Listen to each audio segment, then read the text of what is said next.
Marcus Hayes, Fight Hub TV, powered by Stagefront VIP with El Jefe.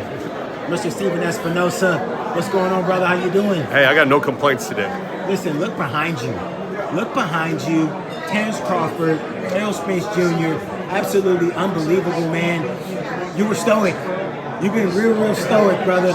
Let out a little emotion. How happy are you to make this fight finally happen? There was plenty of emotion during the process. Sometimes it was, throwing laptops, throwing chairs. Like, look, I think there were points during the negotiation where all of us thought that a deal wouldn't happen. There are points separately where we're all starting to doubt that we'd ever reach agreement. But I think, in a funny sort of way, the fight falling apart last fall motivated everybody because it left such a bad taste in everyone's mouth, and no one wanted to leave it like that. So when we did come back together earlier this year, then there was sort of a newfound motivation. We all knew what it was like to sort of leave empty-handed. And so everyone sort of doubled down and said, look, we got to get this done, even if it takes giving some things that make us uncomfortable. The fighters have to give a little bit more than they thought. But like to get it done, it's fantastic. I mean, like I said, I feel like none of us would have been able to show our faces if we did. When you saw both fighters together, I mean, I could just almost hear the gasp in the room. Everybody, when they finally got on stage together and it was a reality, take us back to that moment personally for you. Look, it reminds, I think it's a reminder to all of us who work on the events, what we do this for. I mean, there are times, and you've seen it, I'm sure you've experienced it, at times, sometimes, the sport, the process makes you pull your hair out, and you get frustrated.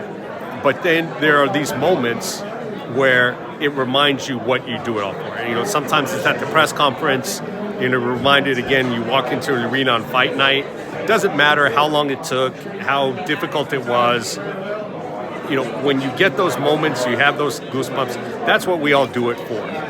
Is for those moments, those times, those events when boxing is the purest form, the most beautiful sport in the world.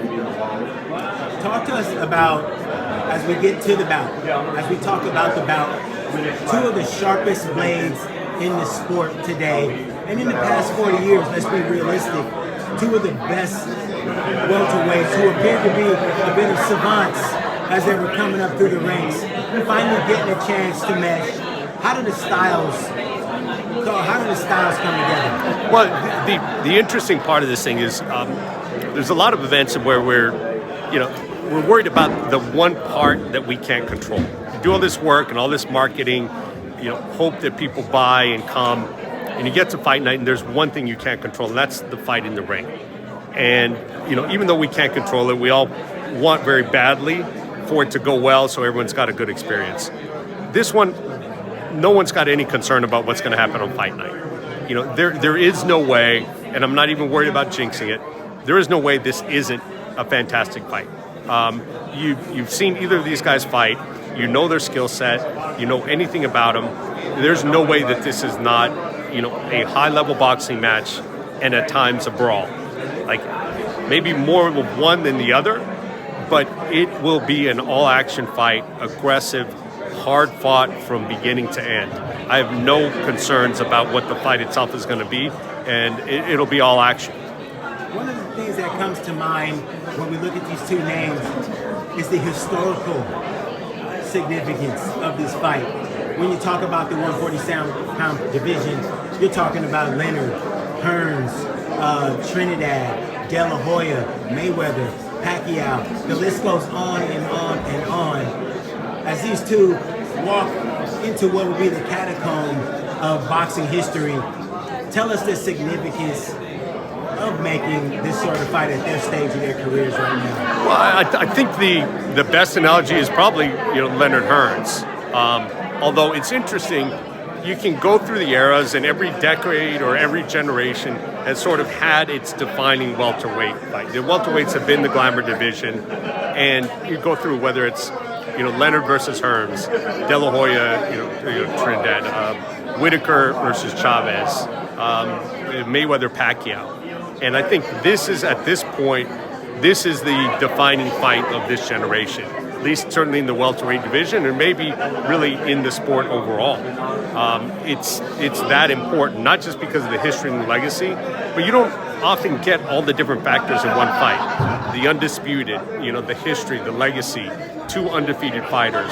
The fact that, I think for my money, there's really not a good argument that the winner of this is not the best fighter pound for pound in the sport.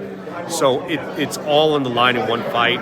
You got two undefeated fighters, top of their game, still as skilled as they've ever been. There's really nothing not to like about this fight. Well, there you have it, folks. Fans at home, Mr. Steven Espinoza, Marcus Hayes, Fight Hub TV. You all are very welcome. Terence Crawford, Errol Spence Jr. coming down the pipe. Thank you.